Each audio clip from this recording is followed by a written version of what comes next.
నాగశ్విని గారు అసలు ఆయన ఎప్పుడు నన్ను ఆశ్చర్యపరుస్తూనే ఉంటాడండి. ప్రతిదీ కూడా అసలు ఏ క్యారెక్టర్ దగ్గర నుంచి ఏం కోరుకుంటున్నారు, ఏ క్యారెక్టర్ ఎలా బిహేవ్ చేస్తుంది, చాలా డీటెయిల్డ్గా ఆయన నాకు చెప్పాడు.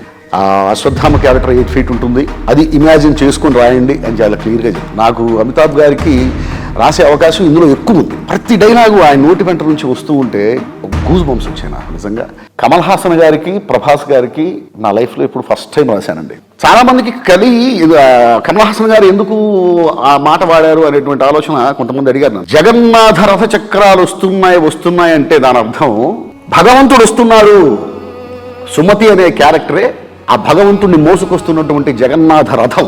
సో జగన్నాథ రథ చక్రాలు వస్తున్నాయి, నేను వెళ్ళి ఆ రథ చక్రాన్ని ఆపేస్తా, భూకంపం పుట్టిస్తా, భూమార్గం పట్టిస్తా అనేటువంటి సెన్స్లో ఆ క్యారెక్టర్ చెప్తుంది. భైరవాకి బుజ్జికి మధ్య ఒక అద్భుతమైనటువంటి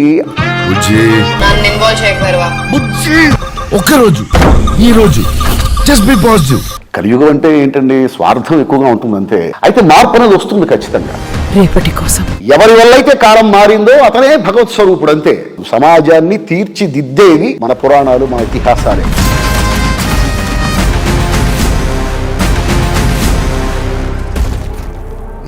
ప్రిపేర్ అయ్యి వచ్చాను.